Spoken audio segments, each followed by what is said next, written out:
63 candidatos estavam no saguão de vidro do edifício Nexara, amplo, polido, todos eles vestidos de preto. Então a porta girou e Dante Moraes entrou. Camisa amassada, Von Gimp, atrás dele uma menina de 6 anos segurando um coelho de pelúcia branco. As risadas vieram imediatamente. Alguém disse que parecia uma entrega de pré-escola. Dante não se virou. Ele colocou a filha no chão, alisou o cabelo dela uma vez e caminhou para o piso.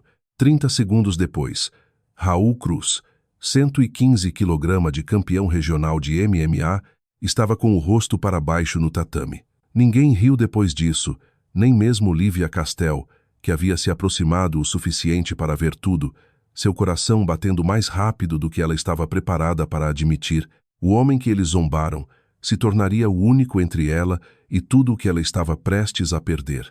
Aquela manhã de segunda-feira havia começado como qualquer outra no edifício Nexara, 42 andares de vidro azul elevando-se acima do lado leste da cidade, lar de uma das empresas de tecnologia de segurança mais silenciosamente poderosas do sudeste brasileiro. Mas o primeiro andar naquele dia havia sido convertido em algo completamente diferente. 63 candidatos enchiam o saguão em 2 longas fileiras, cada um cuidadosamente selecionado, cada um chegando com a postura particular de um homem que acreditava ser a resposta óbvia à pergunta que estava sendo feita. Ex-policiais, lutadores profissionais, ex-contratados militares, homens que haviam passado anos sendo pagos para parecerem perigosos e haviam se tornado muito bons nisso. O ar cheirava a ambição e graxa de sapato. Então a porta giratória virou e Dante Moraes entrou. Hugo Vargas cruzou o saguão antes que o atendente de registro pudesse falar. Ele tinha 38 anos, largo nos ombros, com a confiança particular de um homem que acreditava já ter vencido uma competição que ainda não havia terminado. Como chefe interino de segurança do Grupo Nexara, Hugo tinha motivos para estar inquieto com a seleção daquele dia, e havia escolhido deixar aquela inquietação sair como crueldade. Ele parou diretamente na frente de Dante, perto o suficiente para estabelecer a diferença de tamanho. Isto não é uma creche, amigo. A entrada da pré-escola fica no subsolo. Mais risadas das cadeiras. Raul Cruz, sentado na fileira da frente com os braços cruzados e uma perna esticada como se fosse dono do piso, deu um aceno lento. Raul era 115 kg de lutador profissional de MMA que havia vencido 3 campeonatos regionais nos últimos 4 anos. Ele também era a escolha mais óbvia para aquela posição e ele sabia disso. Ele estava aproveitando a manhã. Dante olhou diretamente para Hugo. Sua voz não carregava calor. Eu tenho um compromisso às 9h00. Meu nome está na sua lista. Hugo verificou o tablet. Algo cruzou seu rosto, um breve apertar que ele cobriu rapidamente. O nome Dante Moraes estava no topo da lista de candidatos, adicionado no final da tarde de domingo, adicionado pessoalmente por Lívia Castel, CEO do Grupo Nexara. Hugo tocou a tela e devolveu o tablet ao atendente sem explicação. Ele gesticulou em direção ao salão principal com um movimento curto do queixo. Maia foi escoltada para uma pequena área de espera perto da mesa de recepção, onde um funcionário júnior havia montado livros de colorir e uma mesa baixa. Ela se sentou, colocou o coelho de pelúcia na cadeira ao lado dela, abriu em uma página em branco e começou a desenhar sem dizer uma palavra. Dante caminhou para o salão principal. A primeira rodada não era sobre força, era sobre julgamento. Cada candidato recebeu 3 minutos em uma mesa alta. Um entrevistador, uma lista de perguntas situacionais, sem tempo para ensaiar. Os homens à frente de Dante chegaram com credenciais laminadas, registros de serviço impressos, fotografias emolduradas deles mesmos com clientes notáveis. Um homem havia trazido uma pasta de 12 páginas de espessura. 2 deles começaram com a frase: "Eu venho fazendo isso há 15 anos." Dante chegou à mesa sem nada nas mãos. O entrevistador olhou para cima. Seu currículo? Dante colocou uma única folha de papel branco na mesa. Nela havia um número de telefone e uma linha de texto. "Ligue para este número se precisar de verificação." O entrevistador estudou aquilo. Hugo Vargas, parado por perto com os braços cruzados, soltou um curto suspiro pelo nariz, o som que uma pessoa faz quando decidiu ser paciente de forma teatral. "Você está falando sério?" Hugo disse. "Muito", Dante disse. A segunda parte da primeira rodada era uma avaliação de resposta. Cada candidato assistia a um vídeo de 90 segundos de um ambiente de ameaça simulado, um espaço de evento lotado, múltiplos atores se movendo no quadro, uma figura principal em primeiro plano e tinha 30 segundos para identificar pontos de perigo e propor um protocolo de resposta. Raul Cruz assistiu ao vídeo, pausou 2 segundos, então identificou 4 das 6 posições de ameaça marcadas. Ele falou claramente e com autoridade. A sala deu a ele uma aprovação silenciosa. Dante assistiu ao vídeo uma vez. Ele ficou com os braços ao lado do corpo e disse: 6 posições marcadas, 2 não marcadas.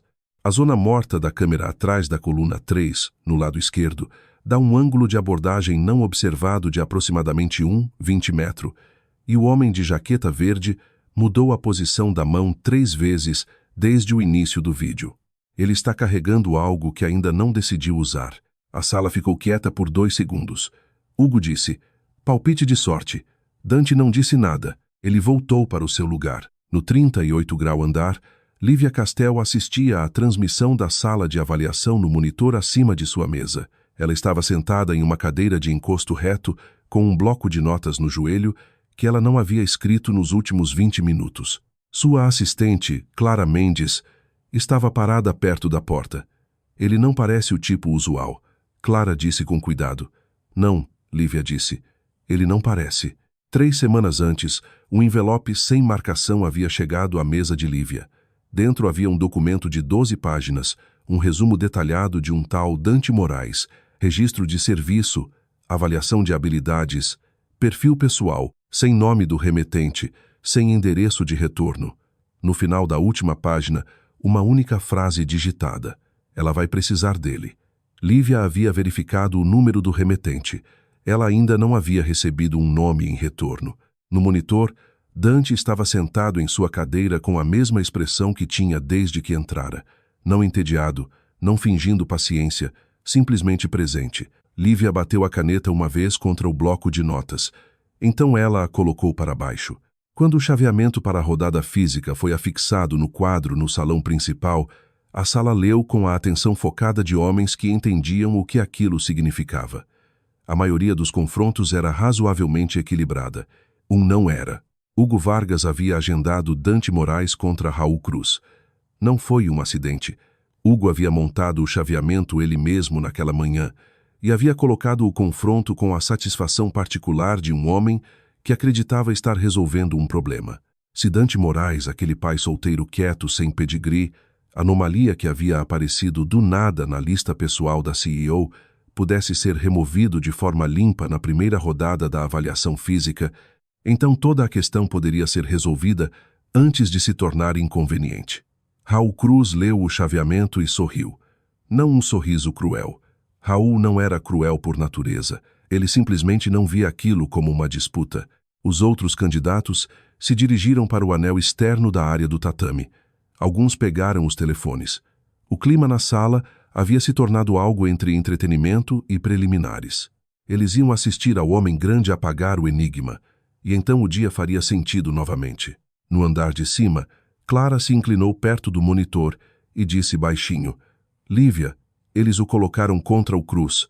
Lívia já estava de pé. Ela endireitou o blazer e caminhou até a porta. Você vai descer? Clara perguntou. A tela é pequena demais, Lívia disse, e entrou no corredor. Ela chegou à entrada do piso de treinamento sem anúncio, sem aviso prévio, sem escolta além de Clara, que seguiu 3 passos atrás e não disse nada. No momento em que Lívia apareceu na porta, a energia na sala mudou. A tensão ambiente de homens competindo uns com os outros desmoronou em um tipo diferente de atenção. Espinhas se endireitaram, conversas pararam no meio da frase. Hugo se moveu em direção a ela imediatamente. Stratocastel, não há necessidade de continuar, ela disse, olhando além dele em direção ao tatame. Ela não olhou para Raul Cruz. Ela já havia avaliado Raul. Ele era o que aparentava ser, poderoso, experiente e completamente legível. Ela olhou para Dante. Ele estava agachado perto da borda do tatame, amarrando o cadarço do sapato esquerdo. Ele não estava olhando para Raul. Ele não estava olhando para a multidão. Ele não estava olhando para ela. Nos 12 anos desde que Lívia Castell havia se tornado a CEO mais jovem da história da Nexara, ela havia se sentado diante de centenas de pessoas que tentavam muito impressioná-la. Dante Moraes era a primeira pessoa em memória recente que parecia não ter ideia de que ela valia a pena impressionar, ou simplesmente havia decidido que era irrelevante. Aquele único fato prendia a atenção dela mais do que qualquer outra coisa que ela havia visto durante toda a manhã. Raul Cruz rolou o pescoço, pisou no tatame e olhou para baixo para Dante com algo que se aproximava de generosidade. Tem certeza de que não quer dar sua vaga para o próximo cara? Uma onda baixa de risadas percorreu a sala. Dante terminou de amarrar o cadarço. Ele se levantou. Ele não respondeu a Raul. Ele não olhou para a multidão. Ele pisou no tatame e se virou para encarar o centro dele, com a calma de um homem que já havia decidido o que estava prestes a acontecer e achava a decisão desimportante. Na área de recepção no final do corredor, Maia havia parado de colorir. Ela estava olhando pela janela estreita na parede, assistindo sem subir da cadeira. A jovem funcionária ao lado dela olhou entre a menina e o tatame. Seu pai é forte? A mulher perguntou. Maia segurou o coelho de pelúcia um pouco mais apertado. Ele não perde, ela disse. Mas ele nunca diz isso ele mesmo. O árbitro levantou a mão. A sala prendeu a respiração. O cronômetro começou. Raul Cruz avançou imediatamente, sem hesitação, sem finta de aquecimento. Ele havia terminado 4 confrontos já naquela manhã. Todos em menos de 40 segundos. Todos com a mesma sequência. Fechar a distância, estabelecer a pegada, controlar o peso. Havia funcionado perfeitamente todas as vezes. Ele aplicou agora com a confiança de um homem, repetindo uma equação comprovada. Dante recuou, não se debatendo, um passo preciso, deslocando seu peso para a borda externa do pé esquerdo de uma forma que redirecionou o ângulo de abordagem de Raul em aproximadamente 6 graus. Mal era visível. Era também a razão pela qual a pegada de Raul se fechou no ar em vez do ombro. A sala não entendeu o que havia acontecido. Raul se recuperou e veio novamente. No 9º segundo, Lívia havia parado de respirar no ritmo normal. Ela estava observando os olhos de Dante. Eles não estavam rastreando as mãos ou pés de Raul do jeito que os olhos de um lutador geralmente rastreavam em foco reativo, seguindo o movimento. Eles estavam parados. Ele estava lendo algo mais profundo. Alguma sequência de informação que vivia abaixo do nível do movimento individual. Raul atacou novamente. Uma terceira vez. Cada vez Dante lhe dava algo, uma fração de abertura, um meio passo de aparente vulnerabilidade. E cada vez, o segmento não encontrava nada ali. A mão direita de Lívia encontrou o batente da porta em algum momento sem que ela notasse. No 17 graus segundo, os olhos de Dante mudaram. Uma contração menor, mal perceptível. Ele havia visto o que precisava ver. Ele havia passado 16 segundos sem lutar contra Raul Cruz. Ele havia passado 16 segundos aprendendo ele. No 18 graus segundo, Dante avançou em vez de recuar. O que se seguiu aconteceu rápido demais para a maioria da sala rastrear com clareza. Um braço controlou o cotovelo de Raul na articulação. O outro fez um pequeno ajuste decisivo em seu centro de gravidade. Não um arremesso no sentido tradicional, mas um redirecionamento tão preciso que o próprio impulso de Raul se tornou o mecanismo de sua descida. A técnica não era MMA, não era boxe, não era nada que a sala pudesse nomear confortavelmente. Raul Cruz, 115 kg, 3 títulos regionais, 4 vitórias seguidas naquela manhã, bateu no tatame com o rosto para baixo e não se moveu. Tempo total 27 segundos. Ninguém falou. Dante soltou a pegada, recuou e ficou de pé.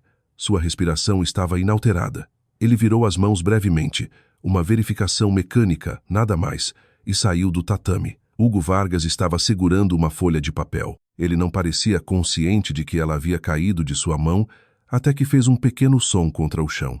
Os telefones que haviam sido erguidos para capturar o que seus donos haviam assumido ser uma humilhação curta e decisiva ainda estavam gravando. Ninguém havia pensado em pará-los. Maia apareceu na porta, tendo deslizado da cadeira no momento em que ouviu silêncio em vez de barulho. Ela cruzou o piso até Dante, com a urgência focada de uma menina de 6 anos em uma missão. Pai, você terminou? Dante se agachou até o nível dela. Ele olhou para o rosto dela por um momento com a atenção cuidadosa que dava a tudo. Tudo terminado, ele disse. Devemos ir encontrar um suco de laranja para você? Maya considerou aquilo seriamente. Com gelo? Com gelo, ele disse. Ele se levantou, pegou a mão dela e caminhou em direção à saída do corredor. Atrás dele, Raul Cruz estava sendo ajudado a se levantar por 2 outros candidatos que faziam o melhor para parecerem como se tivessem esperado aquele resultado. Lívia Castel estava na porta. Sua mão caiu do batente. Ela se virou e caminhou de volta em direção ao elevador sem uma palavra. Clara caiu no passo ao lado dela, e pelo comprimento do corredor, nenhuma das duas disse nada. Então Clara disse, muito baixinho. A respiração dele não mudou. Eu sei, Lívia disse. Ela apertou o botão do elevador. As portas se abriram. Ela entrou, e em algum lugar entre o térreo e o 38 grau, ela reconheceu para si mesma como uma observação privada e puramente operacional que não havia assistido a uma única outra pessoa naquela sala nos últimos 7 minutos. Ela o chamou para cima antes que o chaveamento terminasse. Os outros 62 candidatos ainda esperavam no salão principal quando Clara apareceu na porta e pediu que Dante Moraes a seguisse. Alguns deles trocaram olhares. Hugo Vargas endireitou o blazer e abriu a boca.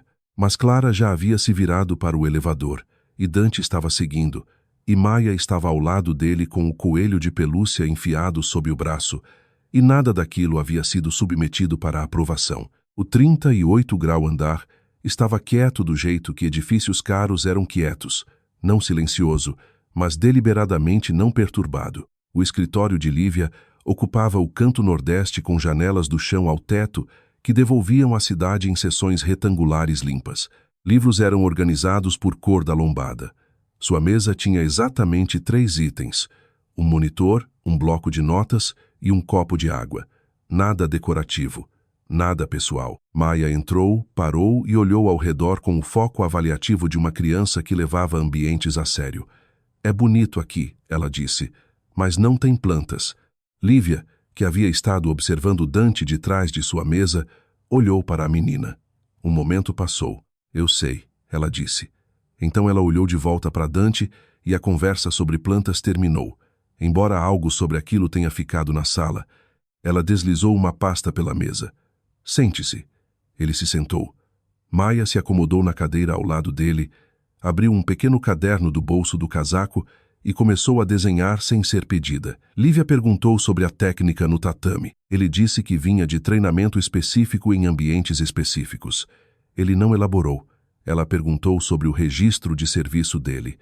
Ele disse que estava na pasta que ela já havia revisado. Ela perguntou quem havia enviado o documento de 12 páginas com o nome dele. Ele olhou para a pasta na mesa dela. Por 2 segundos, algo se moveu atrás dos olhos dele. Um reconhecimento, um cálculo, e então um assentamento deliberado. Eu não sei, ele disse. Ela o observou. Ele estava dizendo a verdade. Aquela era a parte que mais a incomodava. Qual salário você está pedindo? Ela disse finalmente.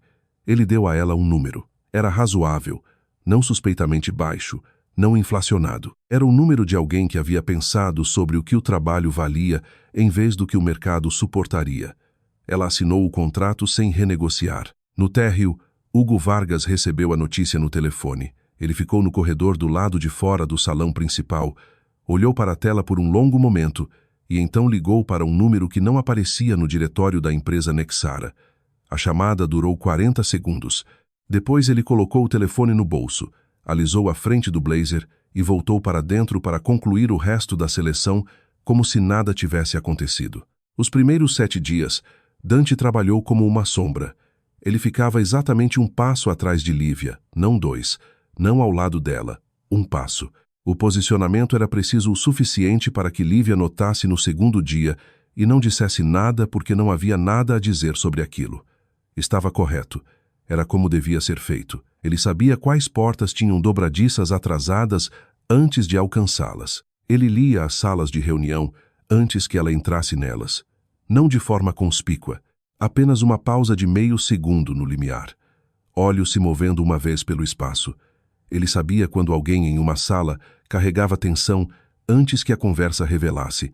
Em 7 anos dirigindo a Nexara, Lívia nunca havia tido uma equipe de segurança que ela esquecesse que estava lá porque simplesmente funcionava de forma tão natural. Ela havia passado aqueles anos encontrando maneiras de se mover ao redor de seus guardas. Ela não se via fazendo aquilo agora. Ela também notou que ele não olhava para ela do jeito que as pessoas geralmente olhavam para ela. A voltagem particular que ocorria quando alguém estava consciente de estar perto de uma CEO, aquela energia de desempenho de baixo grau, o ligeiro superposicionamento do corpo em direção ao poder, estava ausente nele. Ele não estava posicionado em direção a ela porque ela era importante.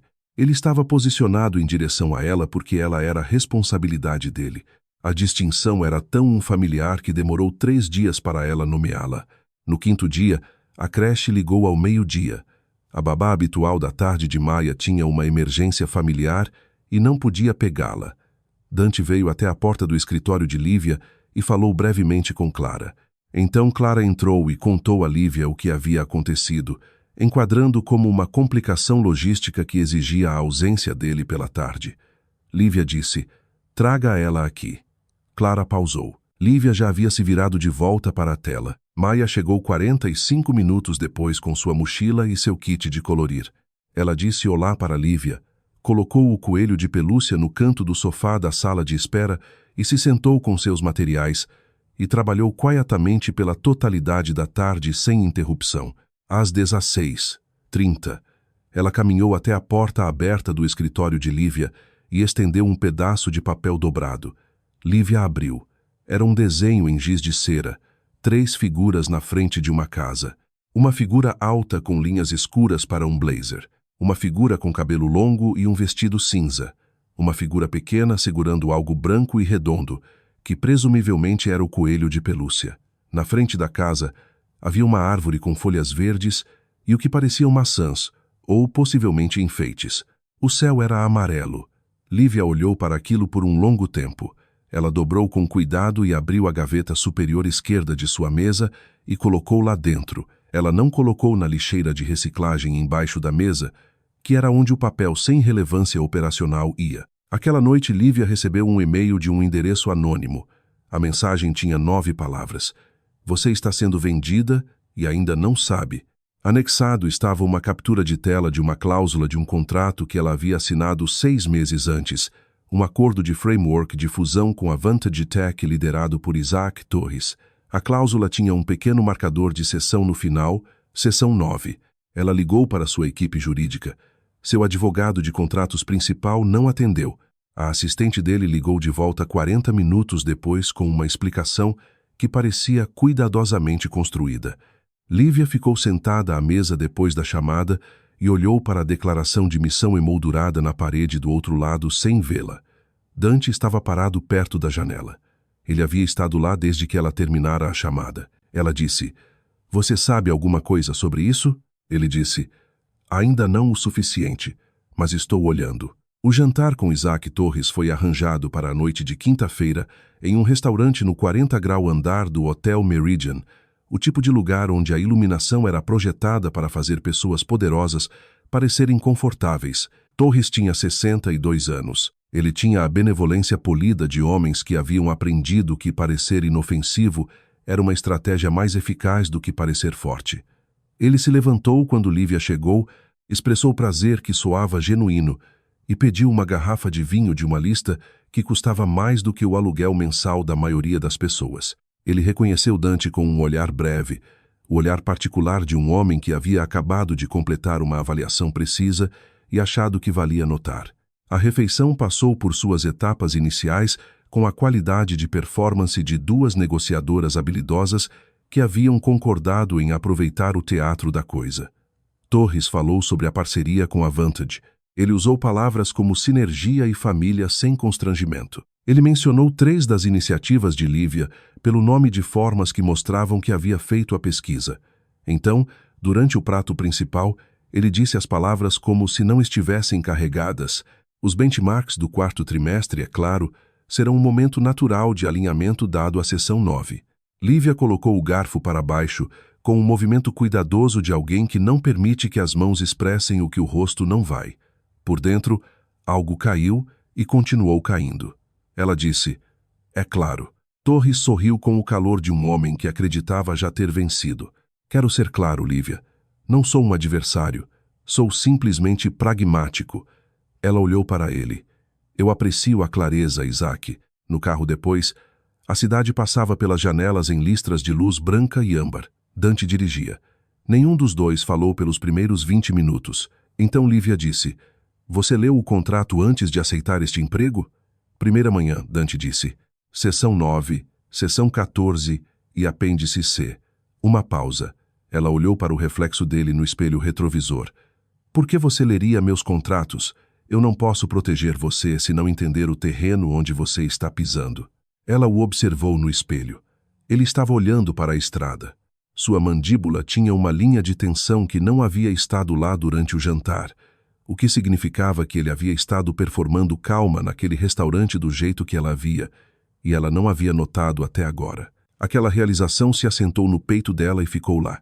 3 noites depois, o registro de segurança do nível de estacionamento subterrâneo da Nexara mostrou uma lacuna de 11 minutos, sem filmagem, sem código de erro explicando a lacuna, apenas a lacuna em si, que era tecnicamente impossível sob o sistema atual, a menos que a lacuna tivesse sido criada por alguém que entendesse o sistema bem o suficiente para editar.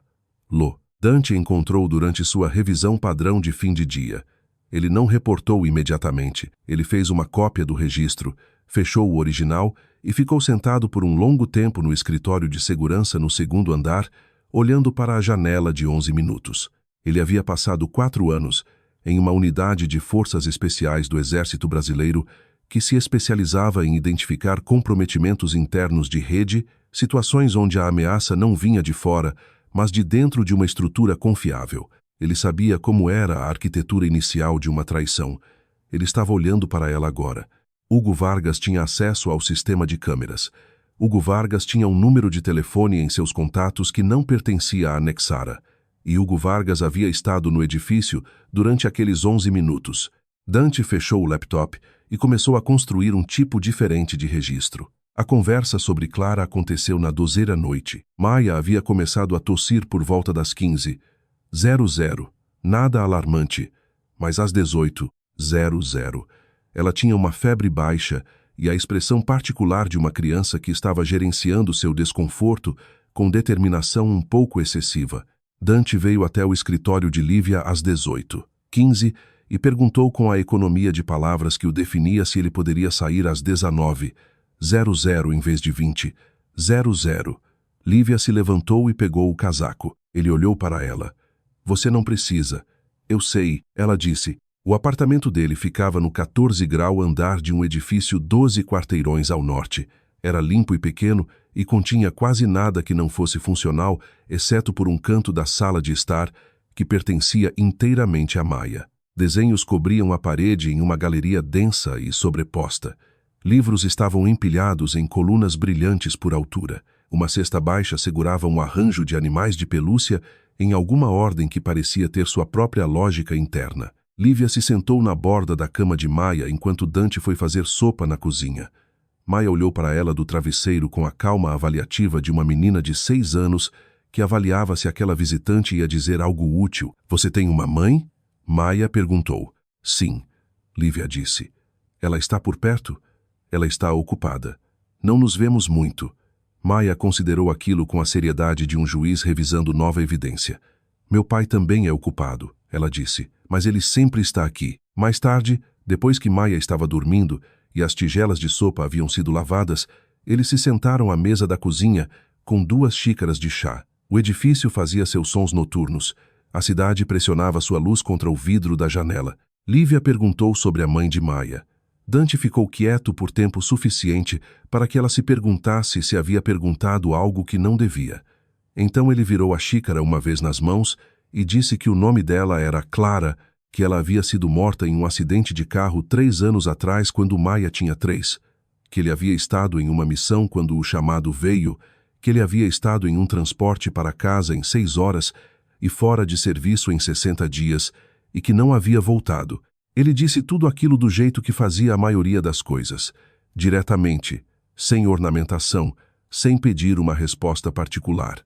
Lívia não ofereceu simpatia no arranjo padrão de palavras. Ela ficou com aquilo por um momento e então disse: "É por isso que você sempre fica exatamente um passo atrás?" Ele olhou para ela e, pela primeira vez desde que ela o conhecera, a expressão no rosto dele não era a expressão de uma pessoa fazendo um trabalho. Era algo mais antigo e menos defendido do que aquilo. Ele não respondeu, mas não desviou o olhar. De manhã, ela ligou para o investigador que havia retido separadamente de sua equipe jurídica o que ninguém na Nexara sabia. Ela deu ao investigador o número de telefone da folha única de papel branco original de Dante. O resultado veio em horas. O número pertencia a um general de brigada reformado chamado Samuel Rocha, que havia comandado a unidade de Dante durante os últimos 2 anos de serviço. Rocha era quem havia enviado o documento de 12 páginas. Rocha sabia sobre Torres. Rocha havia sabido por mais tempo do que ela. Lívia leu o nome no relatório e se recostou na cadeira. Ela olhou para o teto por um momento e então disse para si mesma, no escritório vazio, a única frase que parecia precisa: "Eu estive cercada e não vi." A sessão emergencial de acionistas chegou em uma terça-feira. Isaac Torres havia convocado com a linguagem formal de processo uma avaliação de desempenho, uma avaliação rotineira do 4º trimestre, uma conversa sobre alinhamento. Mas Dante havia estado rastreando a atividade periférica por 11 dias até então, e o que ele via nas 48 horas antes da reunião não era consistente com uma rotina qualquer. 2 dos elevadores de serviço do edifício haviam sido acessados após o horário por crachás de manutenção que não haviam sido retirados pelo sistema padrão. 3 visitantes externos haviam sido registrados sob um nome de firma de consultoria que não aparecia no banco de dados de fornecedores da Nexara. E na noite de segunda, os sensores de movimento no 38º andar haviam registrado uma anomalia de 6 segundos no corredor leste, 6 segundos durante os quais detectaram presença, e então pararam de detectar, o que significava que haviam sido sobrescritos em vez de enganados. Dante montou o quadro peça por peça na tela do escritório de segurança, e o quadro que emergiu era este. Alguém estava planejando acessar o servidor central da Nexara durante a sessão de acionistas, quando todos os tomadores de decisão da empresa estariam em uma sala, focados em um problema, olhando em uma direção. O servidor guardava dados de clientes para 900 contas corporativas, nas mãos erradas, nas horas antes de uma transição de liderança forçada, valia mais do que a fusão em si. Ele tinha 40 minutos. Ele se moveu pelo edifício do jeito que havia sido treinado para se mover, não correndo, não conspícuo, mas com a eficiência particular de uma pessoa que havia decidido um caminho e se comprometido inteiramente com ele. Ele limpou os andares inferiores, confirmou que a sala de diretoria estava segura, colocou Clara ao lado de Lívia e foi para o 38º andar pela escada de incêndio nos fundos do edifício. Eles já estavam lá. 4 deles, profissionais e sem pressa, se movendo em direção à sala do servidor, com a confiança de pessoas que haviam sido informadas que o andar estaria vazio. Não estava vazio. O que se seguiu não foi uma luta longa. Lutas longas aconteciam quando havia incerteza sobre o resultado. Dante havia passado 7 anos aprendendo a remover incerteza o mais rápido possível e aplicou aquele conhecimento agora com uma economia focada que não deixava espaço para performance ou hesitação. Os primeiros 2 foram controlados e imobilizados antes que o terceiro tivesse terminado de processar o que estava acontecendo. O terceiro veio nele da esquerda. Ele havia antecipado o ângulo desde o momento em que identificou a formação da equipe e o quarto, que era o maior e o mais perigoso, durou o mais longo, 11 segundos. 4 homens. Hugo Vargas apareceu do corredor leste com uma arma de fogo e a expressão plana de um homem que havia chegado à parte do plano que havia ensaiado. "Eu preciso de 15 minutos", Hugo disse. "Fique parado e ninguém se machuca." Dante olhou para ele. Seu ombro esquerdo havia levado um golpe durante a última troca. Nada estrutural, mas registrou. Ele arquivou e seguiu em frente. "Eu não tenho 15 minutos", ele disse. O confronto foi breve. Hugo era habilidoso e comprometido, mas operava na lógica de ameaça, e Dante operava na lógica de necessidade. E necessidade tem uma vantagem particular em espaços fechados. Quando o som de passos na escada de incêndio anunciou a chegada da equipe de segurança do edifício 2 minutos depois, Hugo Vargas estava sentado contra a parede, com as mãos imobilizadas e uma expressão resignada que continha, abaixo da superfície, a vergonha específica de um homem que havia apostado no resultado errado. No térreo, na sala de diretoria, Lívia Castel estava sentada à cabeceira da mesa com 31 acionistas e um Isaac Torres arranjados na frente dela. Ela havia recebido a atualização de Clara 60 segundos antes, através de um fone de ouvido. Ela havia absorvido, processado e devolvido seu rosto à configuração baseline. Torres havia estado falando. Ela deixou ele terminar a frase. Então ela disse: "Esta sessão precisará ser adiada. Os motivos serão explicados pela polícia nos próximos minutos." Ela deixou um batimento passar e então olhou para Torres com o foco direto de alguém que havia terminado de ser diplomática. A seção 9 também será contestada sob a cláusula 22B, que prevê nulificação em casos de fraude documentada de parceiro.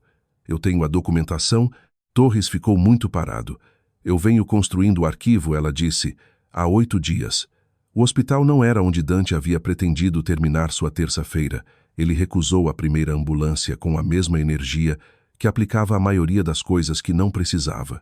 Lívia o encontrou no saguão do edifício Nexara, enquanto a polícia completava o processamento inicial da cena. Olhou para o ombro esquerdo dele e o estado da camisa dele, e disse simplesmente: "Eu dirijo."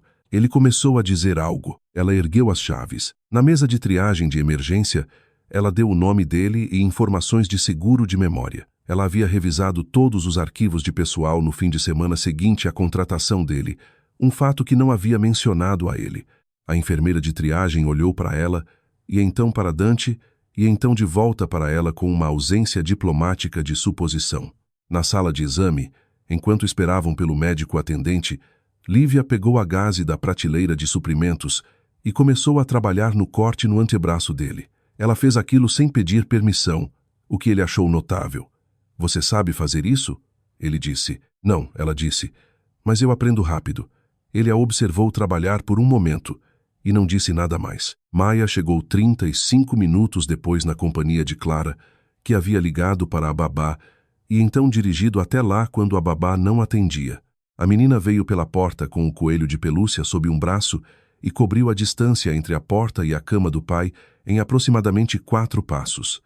Ela segurou a mão dele por um momento sem falar, o que contou a Dante mais sobre o que ela havia sentido no caminho do que qualquer palavra teria.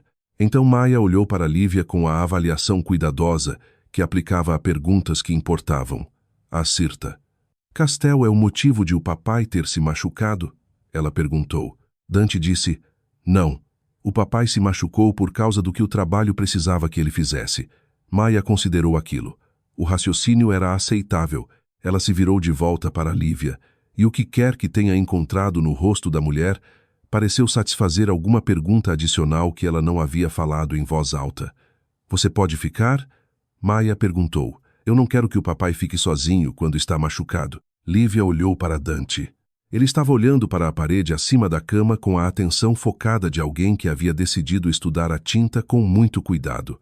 Ela puxou a cadeira ao lado da cama mais perto da parede e se sentou. "Tudo bem," ela disse. Às 23h00 da noite, o corredor estava em sua maior parte quieto.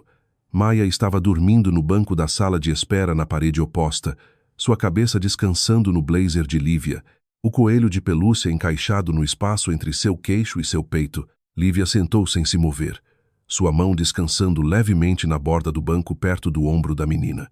Dante estava de pé na porta da sala de exame, liberado para alta, mas ainda não ido. Seu ombro havia sido devidamente enfaixado. Ele estava usando uma camisa limpa que Clara havia buscado do apartamento dele, junto com as coisas de Maia. Ele ficou na porta e observou as duas na luz amarela do corredor e não falou por um longo tempo. Lívia olhou para cima. Nenhum dos dois disse nada. A cidade corria suas frequências usuais do lado de fora da janela no final do corredor, sirenes à distância, o harmônico baixo do tráfego, o ruído anônimo de um lugar que não diminuía para emergências comuns. Dante caminhou de volta para dentro e se sentou na borda do banco do outro lado de Maia, para que a menina ficasse entre eles com o coelho de pelúcia ocupando o centro lógico. Depois de um tempo, Lívia disse baixinho. Maia adicionou ao desenho. Ele esperou. O que ela me deu na semana passada, ela disse. Eu tinha na minha mesa. Ela veio hoje de manhã, antes de eu chegar, e adicionou algo. O que ela adicionou? Uma árvore, Lívia disse, na frente da casa. Dante ficou quieto. A luz do corredor fazia um som baixo e uniforme acima deles. Maia respirava no ritmo lento e uniforme de uma criança que confiava inteiramente e sem condição que o mundo ao redor dela estava seguro. Pela primeira vez em todo o comprimento daquele longo e quebrado dia, pela primeira vez, talvez, em um bom tempo mais longo do que aquilo, o canto da boca de Dante Moraes se moveu. Era pequeno, era quieto, era inconfundivelmente um começo.